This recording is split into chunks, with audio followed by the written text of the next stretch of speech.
Liderança e cultura organizacional devem caminhar juntas, mas aí quando os líderes estão resistentes, será que eles podem ser inimigos da cultura? Vamos juntos? Roda a vinheta.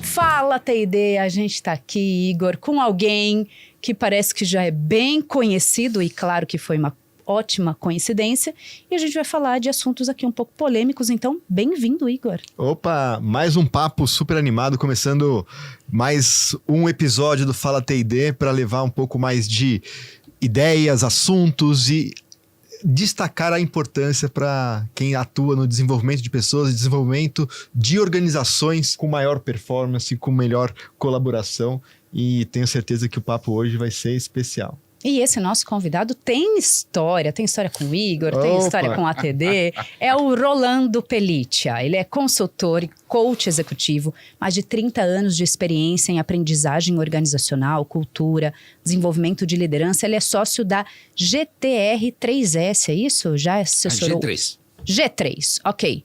Já assessorou aqui altas lideranças no Brasil e América Latina, projetos estratégicos, identidade cultural, gestão de pessoas. Tem passagens em grandes corporações como Petrobras, Citibank. Especialista em clarificação estratégica e desenvolvimento de ambientes de aprendizagem. É bastante coisa, gente. Além dele ser apaixonado por potencializar pessoas. E hoje a gente vai falar de pessoas aqui que são os líderes. Não dá para eles serem inimigos, não é? Bem-vindo, Rolando. Obrigado, Liz. Obrigado, Igor. Prazer estar aqui com vocês. Vamos lá, então. Líderes criam cultura ou é a cultura que cria os líderes? Essa assim para quebrar o gelo? Já para começar assim. Ambas coisas são verdade. Essa é uma das vantagens de ser consultor, né? Que a gente pode usar o ambas coisas são verdade, a gente pode usar o depende. A cultura molda os líderes, claro. Mas, ao mesmo tempo, os líderes com seu comportamento cotidiano, né? Com o artesanato, na gestão de pessoas, nos diálogos, nas pequenas e grandes decisões, moldam a cultura. E aí começam os problemas, às vezes, né? Com essas duas moldagens, quando não encaixam. Eu acho que assim, tem essa questão, principalmente quando chegam líderes novos na organização, né? Ele vai interferir na cultura existente e a cultura existente vai interferir nos valores, na forma de trabalho dele. Né? E aí tem algumas coisas interessantes, Igor, que a gente ouve muito essa questão de foi contratado com carta branca para mudar a cultura da empresa. Não é verdade. É bem mais provável que a cultura da empresa mude esse líder se ele não for especialmente cuidadoso, se não for especialmente habilidoso, se não tiver, e eu não sei aleatoriamente a expressão do artesanato. As lideranças, no meu ponto de vista, Elis, Igor, há dois grandes papéis que a gente pode meio que usar como estereotipo, né? Como figura, que são o de artesão e o de porta-voz. Então, em alguns momentos há o papel de porta-voz no ar. O que é o papel de porta-voz? Um porta-voz não cria agenda. Ele é um multiplicador disciplinado de uma mensagem que já foi decidida. Esse é o porta-voz. O que faz o artesão? Pelo contrário, algumas matérias-primas, sua arte, sua habilidade, e faz, molda. E a gente não espera, né, que as obras de um artesão sejam todas iguais. Ao contrário. Que a gente, industrial. A marca do artesão está presente na obra. Então, esses dois, quando um líder novo entra na organização, se ele acredita no mandato de mudar a empresa, etc., e o faz de um formato que não considere a cultura que já existe, e isso que a gente chama, Elis, Igor, o paradoxo da cultura, né? Nos projetos de fortalecimento ou de criação de uma identidade, de uma cultura organizacional, às vezes os líderes precisam usar traços da cultura com a que querem acabar para poder traccionar para criar uma nova cultura. Não dá para desconsiderá-la, nunca. A questão é que sejam claros no objetivo que eles têm e depois façam o artesanato. Os diálogos de fim de tarde, as conversas, os almoços, porque não se faz, né? Um líder não conquista esse espaço e menos ainda faz mudança cultural desde o palco. Com um microfone. É no dia a dia, nessa cultura do artesanato. Mas tem um ponto que eu acho que é difícil, né? Ou um grande desafio da cultura, que é como descrever a cultura atual e a cultura que queremos. Você veio com tudo hoje, né? É verdade. E de fato existem, Igor, N modelos que tentam descrever, que tentam simplificar algo tão complexo como é a cultura. Então, o que a gente faz, ou tem que fazer, desde o ponto de vista da liderança ou desde o ponto de vista de um trabalho de consultoria orientado para a cultura, é escolher e acreditar num desses modelos. Trabalhar com a linguagem desse modelo, sabendo que é uma simplificação, como todo modelo. Porque depois, ao redor do modelo, tem as pessoas. Exato. As pessoas atrapalham, né, o modelo. As pessoas atrapalham os modelos, né? Seria tudo bem mais rápido. Mas, falando sério, o modelo organiza, o modelo ajuda, o modelo cria uma linguagem comum e gera concordância quanto a como estamos e aonde queremos ir. Agora, a partir de aí, é trabalho da liderança. Uma vez mais, o artesanato.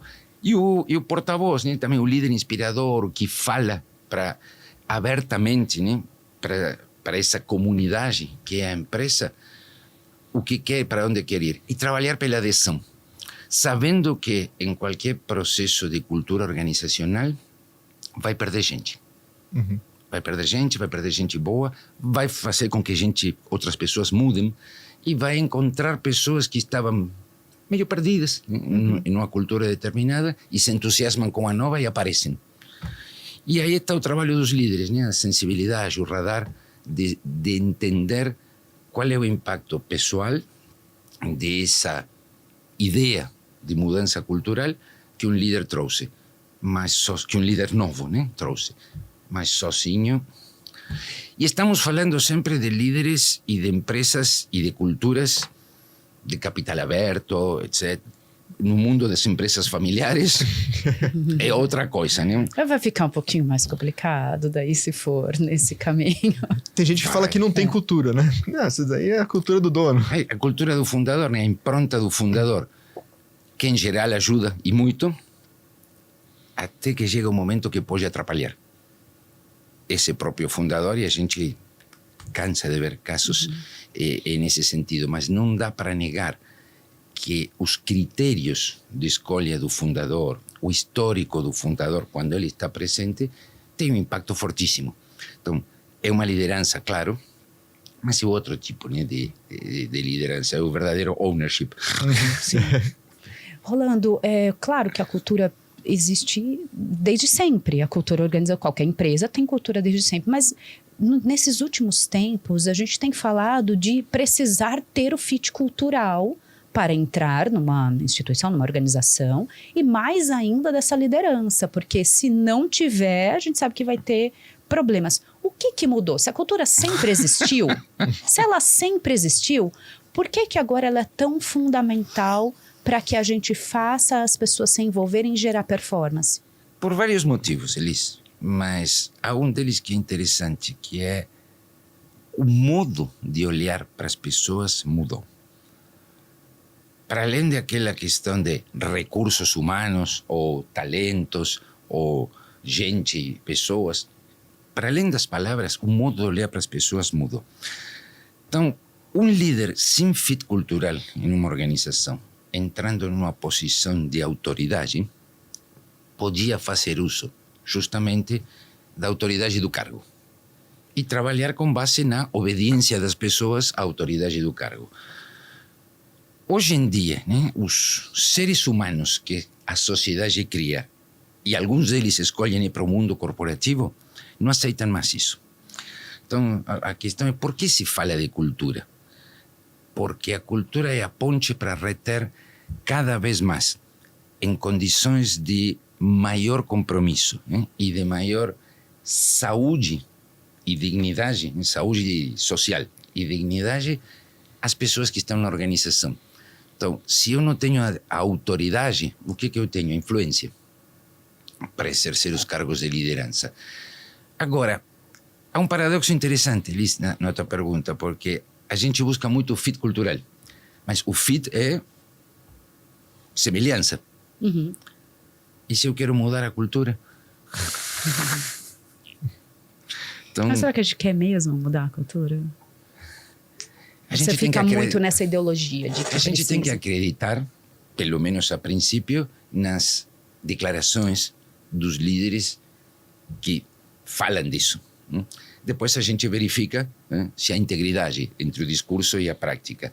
Mas um aspecto interessante que a gente já tem discutido muito com pessoas da área de recrutamento e seleção e demais é o tal de fit cultural. E a gente está trabalhando mais, ainda que pareça uma sutileza, com fit de valores.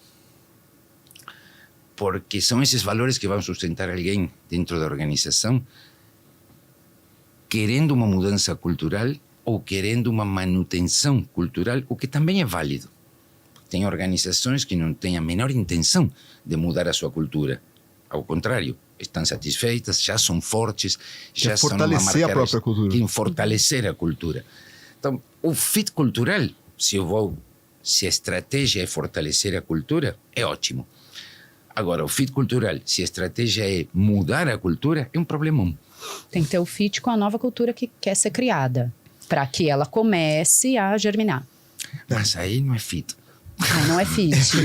Aí Aí é é uma outra aventura. coisa. Ah, perfeito. Gente, aí não é fit, tá? Aí é uma trilha. aventura. É uma trilha para ir para... Porque, É um experimento. Daí. claro, Perfeito. claro. Porque a ideia do fit, estou brincando aqui, mas a ideia do fit é se parece com o que temos. Pelo menos assim é como pensam muitas pessoas, muitos profissionais de RH. Quando eu quero algo diferente do que temos, vou trazer alguém de tal empresa para impregnar a cultura. Teria que trazer 15 ou 20. Sim. Não um. Então, Para sim. começar. Igor, desculpe. Não, e o que eu tava pensando, porque essa questão das pessoas, que as pessoas não aceitam mais se adequar a um ambiente, né? Ou elas se adequam ao ambiente, mas elas Com mais decisão pessoal. ter mais decisão pessoal, é mais difícil ter aquela coisa que eu via dos meus pais, dos meus avós, para você, olha, obedece, manda quem pode, obedece quem tem juízo. A sabedoria popular falava disso. Falava sempre, disso. E hoje isso não cabe mais na organização. As pessoas querem sim contribuir e colaborar. Mas eu sempre olhei por essas novas gerações chegando, né, das minhas filhas, que elas têm mais um alinhamento de propósito Claro, com a organização. Mas não é só propósito, é o como vai chegar naquele propósito, né? E aí sim esse fit cultural ou essa concordância Claro, cultural é essa- super importante. Essa trilha, eu costumo falar muito de trilha, não no sentido de trilha de desenvolvimento, mas trilha mesmo. Você sabe, eu tenho 4x4, gosto, ando por aí de vez em quando, e é um bom exemplo a trilha. Porque você tem uma ideia de caminho, mas aparecem coisas no meio. E quanto mais aparecem, mais divertidas são. Salvo que sejam impossíveis. Mas, ou extremamente perigosas. Mas o divertimento é o caminho. Então, agora, voltando a algo que você colocava, o trade-off essencial, o trade-off primário da relação entre as pessoas e as organizações mudou, e mudou muito. Em espanhol se dizia, donde manda capitán, não manda marinheiro.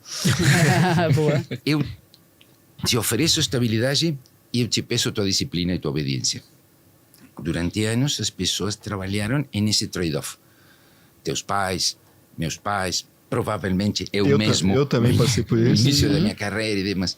Mas a questão é, não é mais essa a demanda social das pessoas que entram. E não a última geração, há muito tempo já, e pessoas de outras gerações também, né? Porque tem uma certa história de que não tem baby boomer revolucionário.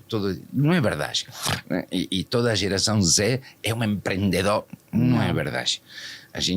Eu convivo em trabalhos sociais e demais com meninos de geração Z, por exemplo, que têm o mesmo conjunto de valores que um baby boomer, porque querem estabilidade. Uhum. Porque a sua situação, sua origem socioeconômica não lhes pede propósito, Grandes independência, lhes pede estabilidade. Então, de novo, né, cada vez que a gente olha para os estereótipos, se encontra com alguns problemas. Mas assumindo os estereótipos, mudou. Não é mais me dá a tua obediência e eu te dou a estabilidade, a não ser que você faça uma barbaridade. Mesmo porque hoje em dia o conceito de barbaridade é muito maior do que qualquer tipo de comportamento hoje em dia não seria, que não é aceito, e no passado era, atentaria contra essa estabilidade. Mas mais do que isso, né? Criamos um movimento social que busca propósito, e ainda bem. Por isso que a gente fala muito, né, que há alguns anos, mas cada vez mais hoje em dia, bons profissionais escolhem as empresas onde querem trabalhar. Não é só a empresa que escolhe. Agora, a empresa tem o trabalho de identificar esses bons profissionais e de mantê-los. Quando a gente fala em cultura, Rolando, a gente sabe que vai precisar, se ela está ok, se eu estou satisfeita com ela, eu vou precisar reverberar, lembrar, criar formato de fazer, as pessoas falam, é verdade, essa é a nossa cultura, e se eu quero mudar mais ainda, que eu vou ter que ter investimentos em apontar esse nosso novo caminho. Nessa sua experiência, quais são boas formas de a gente relembrar essa cultura? Onde ela deve estar? A gente está falando com profissionais de T&D. Em que momentos? Como que eu faço para ao longo do ano, dos 5 anos, da década, ficar ali criando, lembrando essa cultura? A cultura muda de verdade, hein?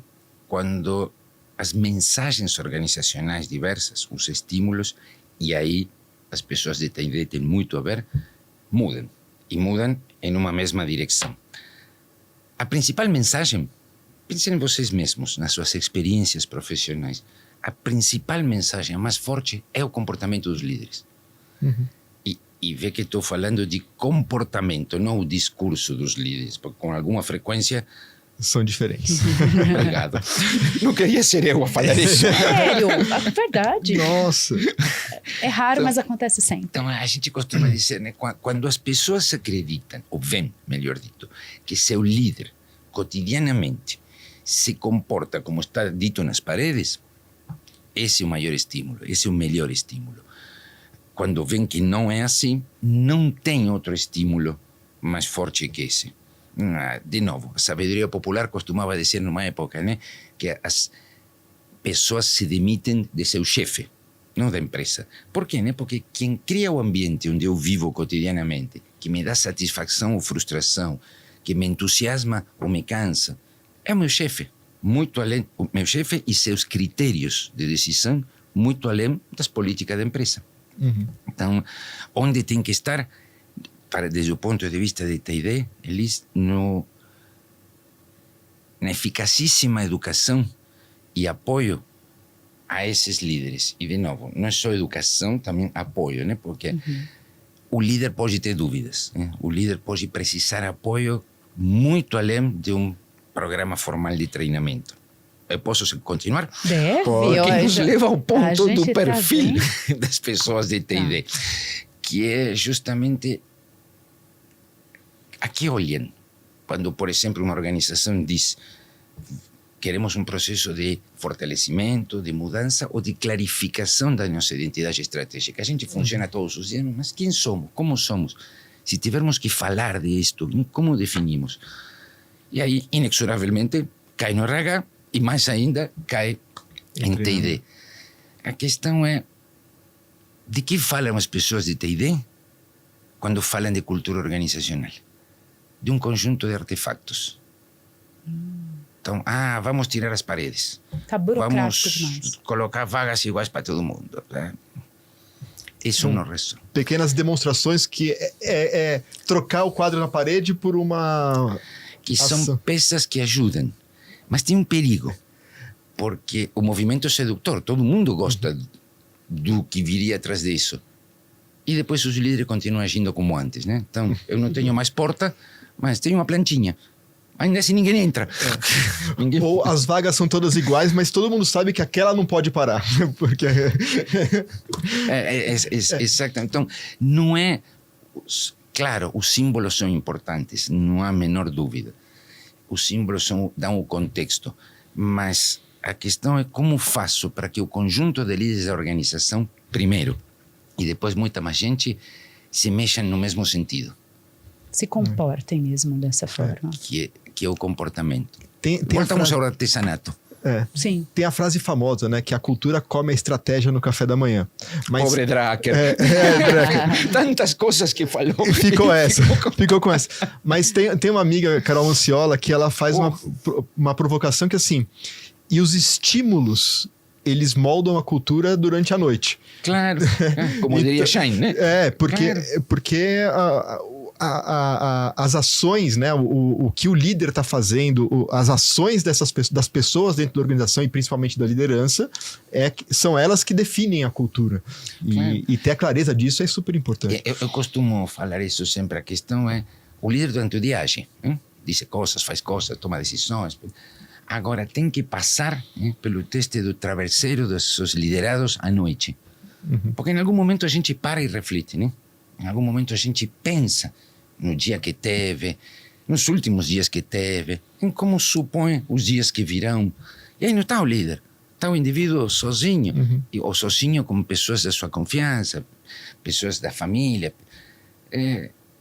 Os líderes a vezes deveriam ouvir, né? O que seus colaboradores falam deles num shopping. Eu estava pensando aqui, essa questão de... Então, eu percebi que ali dentro tenho líderes que não estão se comportando da forma como a gente tem colocado nos nossos símbolos, da forma como a gente tem divulgado com os nossos porta-vozes. E aí há de se tomar uma decisão importante, que é... Ou eu assumo e faço aquela famosa vista grossa, que tudo bem, ele entrega resultado e performance, mas isso vai depor contra a minha cultura. Ou então eu vou ter que ter ali uma atitude muito corajosa de efetivamente desligar. Qual é esse momento que chega e fala assim, não, agora eu preciso desligar, agora não tem mais? Meu Deus! Só cilada aqui. Tem um princípio para mim, Elis, que é todo líder na organização tem um líder, certo? Então, sempre que alguém se comporta, tem alguém olhando para esse comportamento. Então, sempre tem uma questão de estilo, desse observador, de fit cultural, de paciência, mas alguma decisão tem que ser tomada. Então, a grande pergunta que a gente discute sempre, que eu discuto sempre com executivos e demais, é, para você, quem tem a segunda oportunidade? A clássica, né, de Jack Welch, para quê? Quem traz resultados, mas não se comporta de acordo ao esperado, ao proposto pela organização, ou quem se comporta dessa forma, mas não traz resultados. A resposta a esse dilema é uma das respostas definitórias da cultura da organização. Não tem jeito. Agora, lembra que eu dizia, se levado a sério, se tratado com integridade, com consistência, todo o processo, seja de manutenção ou seja de mudança, tem seus heróis, tem as pessoas que prosperam, tem as pessoas que aparecem nesse processo e tem pessoas que, por decisão própria ou de outros, vão sair. Então, se eu olho como líder, né, para o resultado de curto prazo e permito o desvio de comportamentos, posso fazer isso, é legítimo, vou pagar um preço. Se eu olho para como líder e sou mais permissivo, né, com os resultados, mas não permito desvio de comportamento, também é legítimo, vou pagar um preço. Sobretudo na próxima convenção de vendas, quando faço um discurso. Sim, vai ser cobrado, né? Porque as pessoas vão olhar e são esses momentos que criam o engajamento, a confiança, que me fazem ver o propósito em ação ou que criam cinismo nas pessoas. Né? Aí não passa no teste do travesseiro, teste do shopping. Agora, tem um ponto que para mim é importante, Elis, Igor, que a gente está falando, que é os líderes não dedicam tempo, energia e foco suficiente à questão da cultura. Conversa com líderes, eles falam de cultura, mas não dedicam tempo a moldar a cultura, a trabalhar a cultura, sempre tem alguma outra coisa. E estou falando de líderes seniors, né, da organização, aqueles cujos comportamentos reverberam, né, ecoam pela organização. Então, se fala, mas não se pensa, não se faz. Em que reunião rotineira de comitê executivo o assunto fit cultural entra como pauta frequente? Você tem esperança ou expectativa? Ou vê que está mudando alguma coisa? Porque mudou o fato das pessoas não ficarem, não aceitarem mais tanto isso. Mas você sim. vê que isso está sendo obrigado? Por dois bons motivos. Elise, a primeira coisa, como a gente aborda o assunto cultura? Cultura é um assunto de negócios. Não é soft, não é fã-clube. Cultura é um assunto de negócios. A cultura impacta desde os custos de saída de pessoas e demais até os comportamentos de menor produtividade, etc., quando não coisas ainda piores. Então, a cultura é um assunto de negócios, tem que ser tratada como tal. Instalada como assunto de negócios e instalada como aceitação de uma tendência social que excede ao mundo corporativo, pelos melhores motivos e os piores motivos, ela tem chance. E eu tenho esperança. Porque, Ai, que bom. Que feliz. porque os melhores motivos são, como a gente vê por aí, inclusive em algumas organizações clientes nossas, que às vezes elogiamos clientes nesse sentido, pelos melhores motivos por crença, por convicção. E nos piores motivos, porque não prestar atenção à cultura custa caro. É mais, tem um estudo do Anthony Robbins, um professor de Harvard interessantíssimo, que fala de valores e o valor da palavra e demais, que diz que o comportamento dos líderes é o mais caro, individualmente, de um conjunto de fatores de perdas organizacionais que ele levantou. Por que o mais caro? Porque impactam até 2,5% de receita.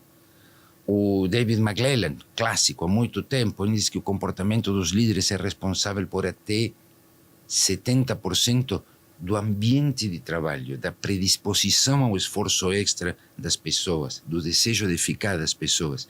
E esse ambiente de trabalho é altamente responsável dos resultados da organização. Ou seja, se eu tenho um arquipiélago de equipes em uma organização, dando o melhor de si, conseguindo resultados e demais, essa organização tem melhores resultados. Isso explica por que qualquer pesquisa de clima organizacional, de engajamento organizacional, tem resultados tão diferentes na mesma empresa, com as mesmas políticas. Porque no meio tem gestores, líderes, com critérios diferentes. Que estão puxando a corda para um lado ou para o outro. Por isso as pessoas se demitem do seu chefe, ou pelo menos buscam uma transferência. E a questão, assim, todo mundo... Eu acho que o mundo hoje prevê um imediatismo nas decisões. E mudança de cultura não é uma coisa que você muda uma rota e faz. Você pode ter uma decisão, mas leva tempo esse processo. Como tranquilizar as pessoas para dar tempo ao tempo? Outra vez o TID no meio, né? Sobretudo a parte do D. É importante, como em qualquer outro processo, claro, a decisão tem que ser rápida e firme. Tem vários estudiosos que afirmam que um projeto de mudança cultural, para começar a estar sólido, não poderia demorar mais de um ano. Se demora um ano e não encaixou, não começou a ver os cimientos, não é esse o caminho. Essa cultura está atentando contra algo maior, né? Como o propósito da empresa, ou não combina com a estratégia. Contra as pessoas que estão lá. Vamos supor que vai tudo bem. Esse é o papel das pessoas de desenvolvimento, como consultores internos, como business partner, como a gente quer chamá-los, mas é um papel que vai muito além de sala de aula. É o papel de entender de cultura e ajudar os líderes a saber que tem uma decisão tomada, que tem uma urgência social, né? Porque a gente é todo micro, né? Micro-learning, micro-esto, micro-outro. Este processo não é assim.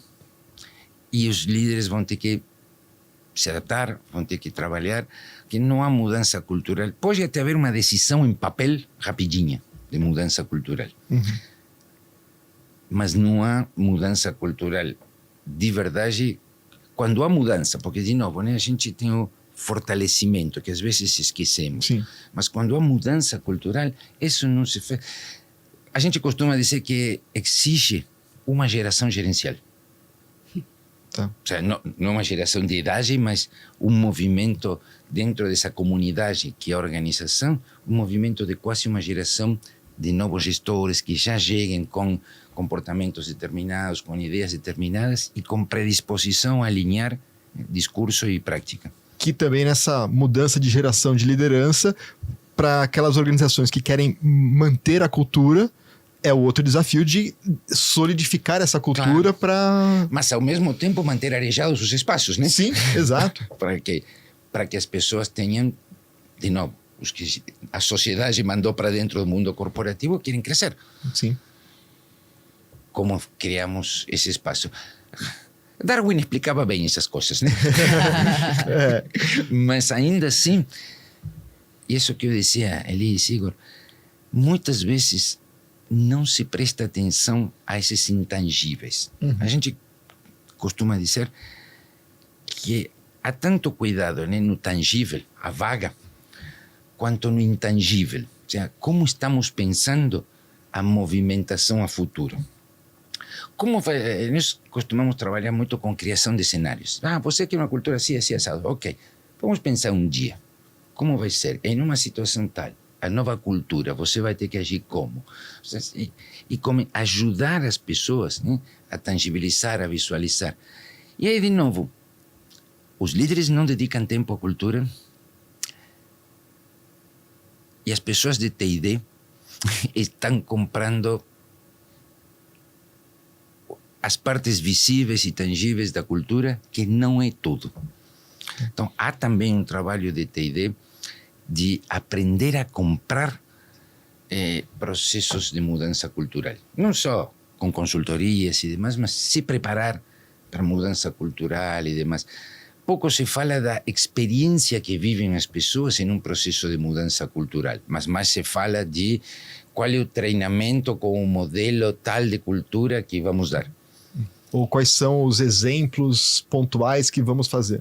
Que isso também é importante, né? Que isso também faz parte do...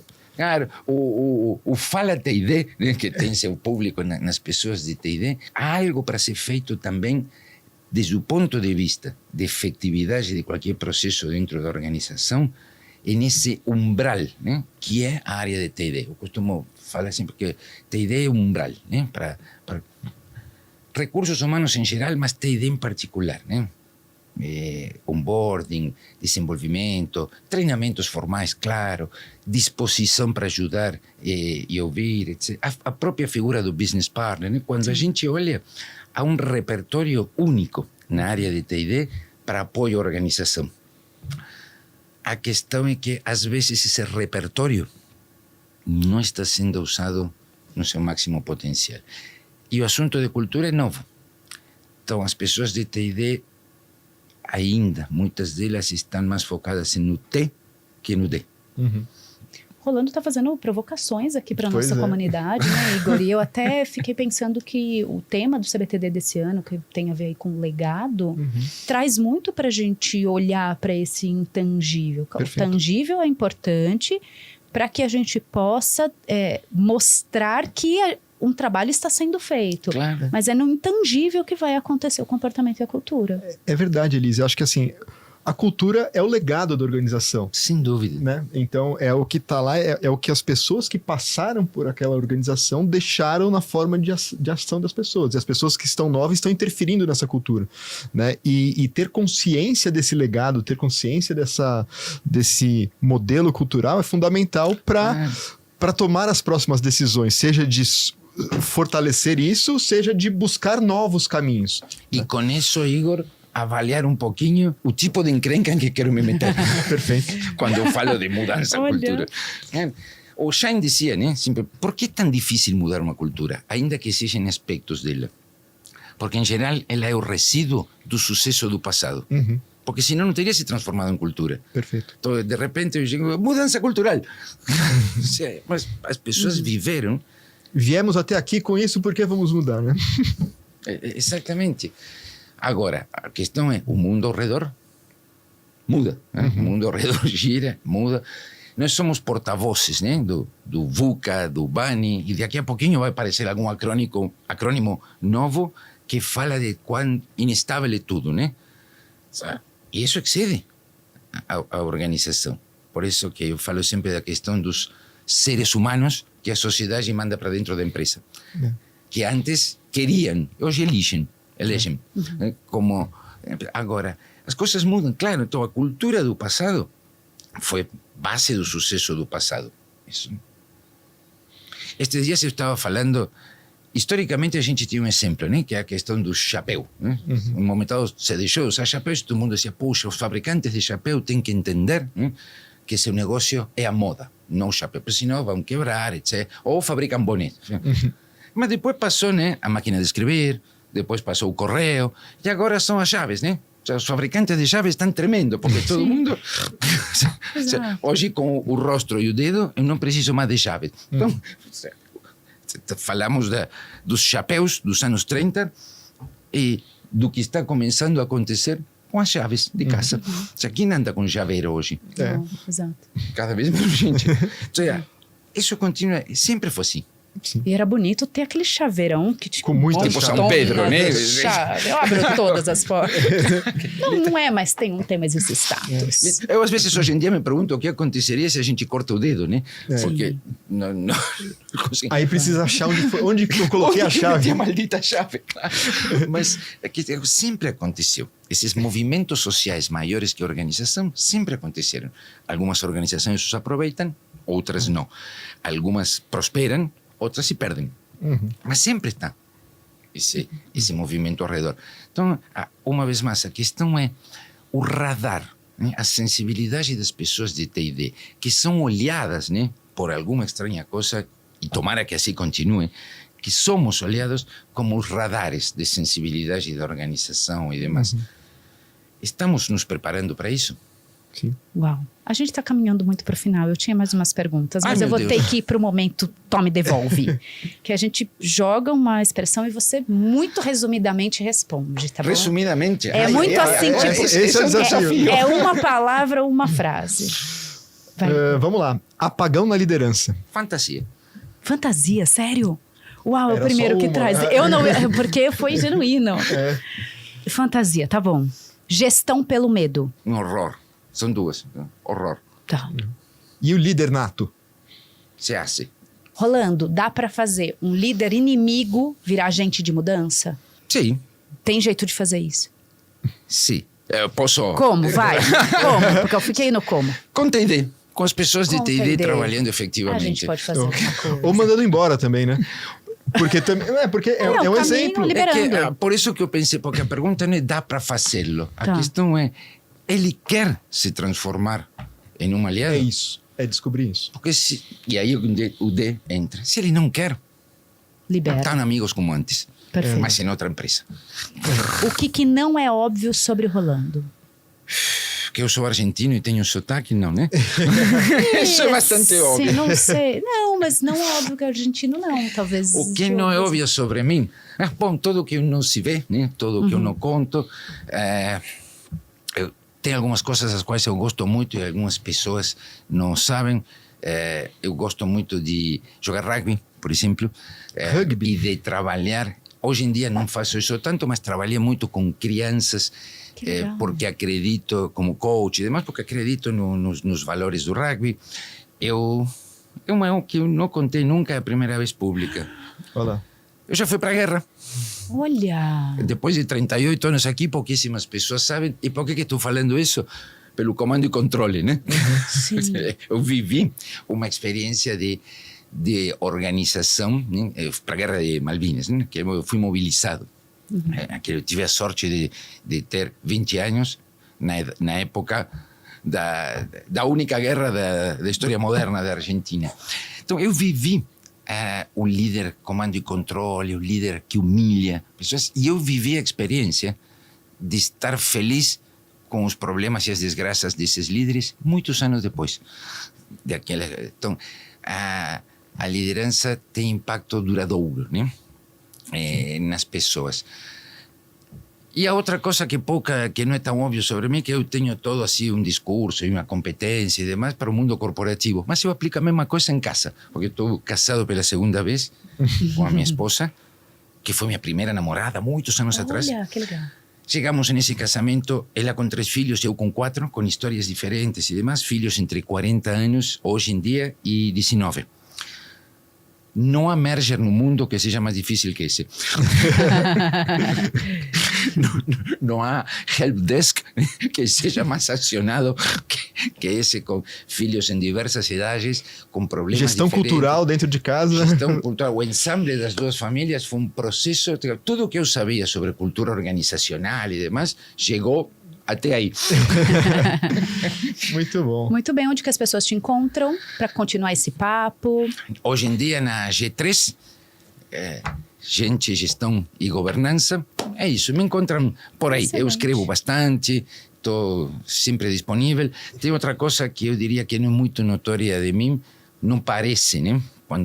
Mas nos diálogos em privado eu costumo ser muito mais, ouvir muito mais e ser muito mais acolhedor do que parece no discurso. Então, acho que tenho uma boa habilidade para isso. Foi Muito uma bom. aula, né, Sensacional. Igor, de ter vindo Olha, aqui. tinha muita coisa para falar ainda. Obrigada mesmo. E vamos de ter seguir esse vindo. papo. Vamos, sem dúvida. Elis, Igor, obrigado. Obrigado. Profundo, né, Igor? Muito. Foi, muito Nossa. bom. E você que está por aí, está extraindo bastante coisa para nós que somos de treinamento e desenvolvimento? Ele trouxe coisas aqui, provocações, tá bom? Então a gente precisa levar e olhar para esse intangível como agente de mudança, mas também como agente que vai ali buscar inspiração para nós, tá bom? Fica com mais episódios, curte aí, compartilha o nosso conteúdo, que eu tô saindo daqui mexido, eu espero que você também. Até o próximo episódio. Tchau, tchau. Até, tchau, tchau. Tchau, tchau.